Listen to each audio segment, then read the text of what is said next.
Okay, welcome back, guys. So this tutorial today will be a tutorial on modeling the driven shaft or the output shaft from the gearbox project according to this drawing sheet in CATIA V5.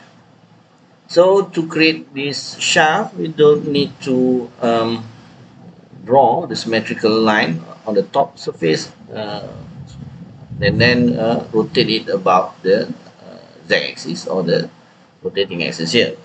In this case, for this kind of shaft, because it's easier to draw from the circular sketch and then pad it to 50.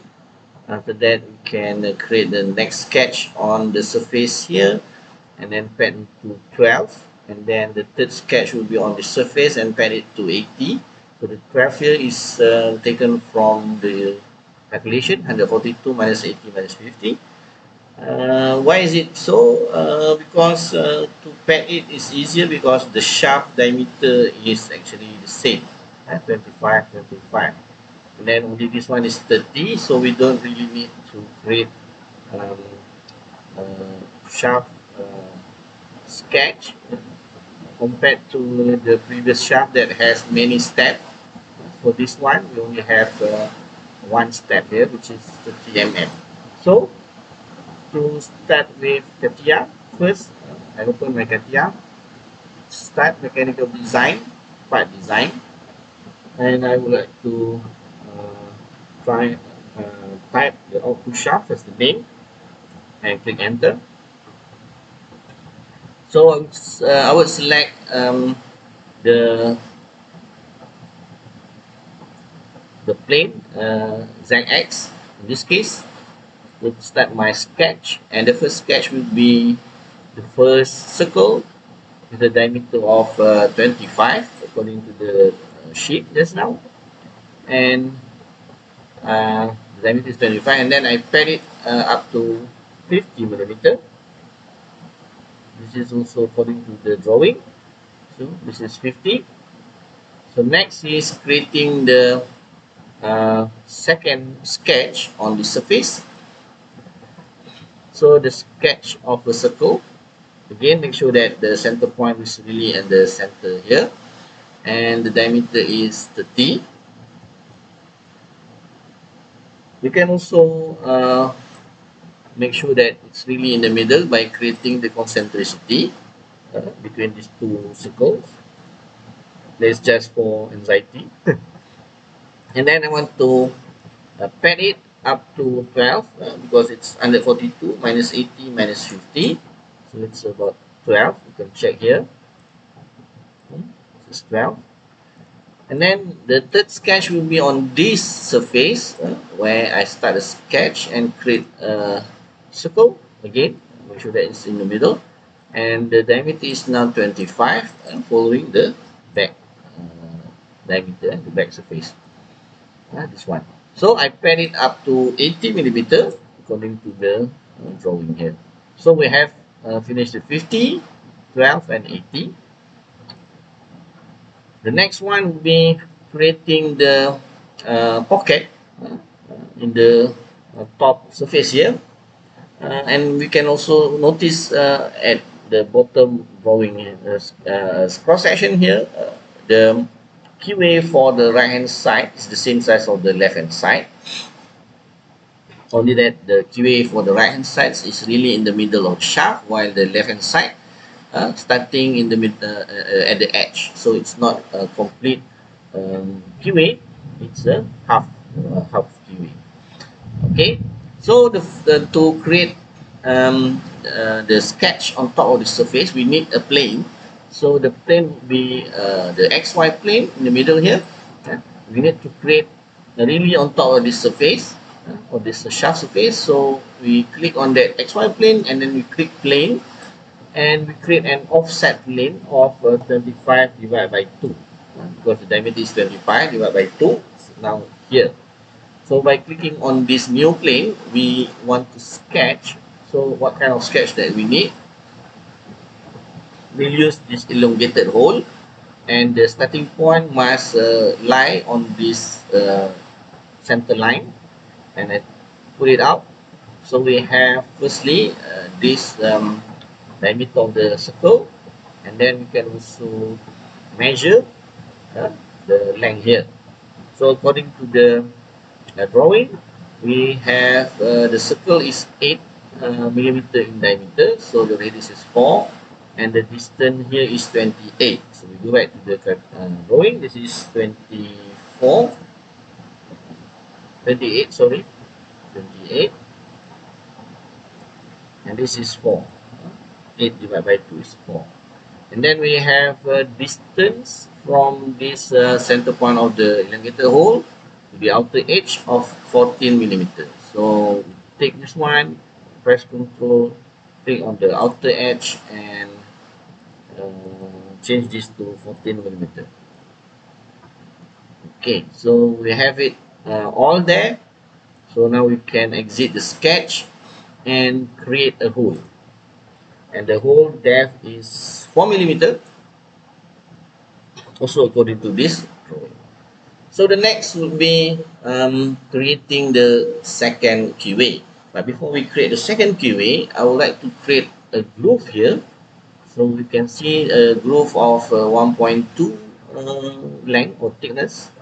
This is the thickness for where we put or a circlip is sitting on it to block the gear from moving away from the shaft. Okay, so the location is on this surface again, but it's not on this plane because it should be sketched. So the sketch must go through this surface, so I will need to have the YZ plane first. So what we need to do, I change the plane. No, I change the side just to make sure that you can see it clearly. So I change my sketch. So this and then I want to create the sketch. So the sketch shape is actually a circle, a square. So if we zoom in, it's a square. So I create a square. The distance is 1.2, and then the side line is 2.8 from the outer edge. So this one is 1.2, and then the side line to this side line is sorry, this line to this line is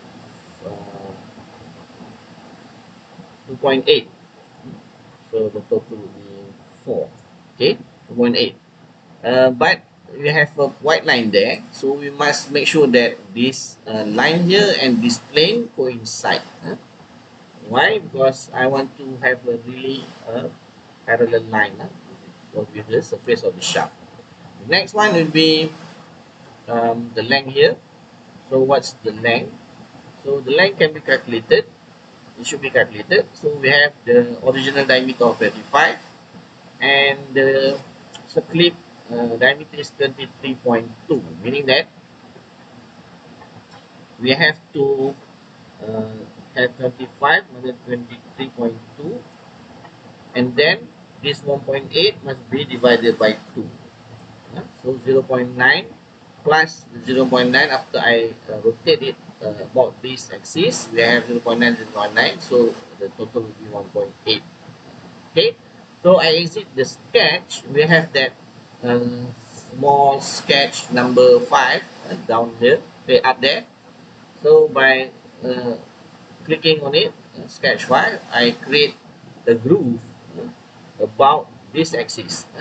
So battery, when I click preview, so we have the groove. Click OK, we have the groove already. Okay, so after we have that groove, then only I can translate this pocket to the left hand side. So the pocket is selected. Firstly, make sure that it's orange, and then I click on this rectangular pattern by selecting instance and spacing. Instance 2, the spacing So the spacing distance is actually 80 plus 12 plus 36.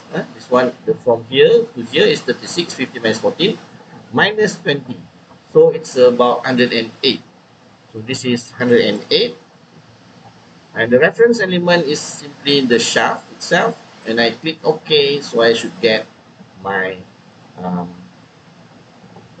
roof on this side, or my QA inside. Lastly, but yeah, the last point is to create the chamfer. So if you look carefully, the chamfer of both three sides, and this one doesn't have chamfer, have the same distance or the same radius of 1.5 with the angle of 25 degree. 1.5, 25, 1.5, 25. So with that, I can simply choose all the edges of this tree, chamfer, and this is 1.5, and the angle is 25. And then click OK. So I have all the um, important part of the shaft as shown from the drawing sheet here. Okay, guys. So after that, you can uh, do the cleanup, hide all the unnecessary lines that you don't want to be shown. So hide everything. So we have the finished shaft. That's all from my side. Thank you. Bye bye.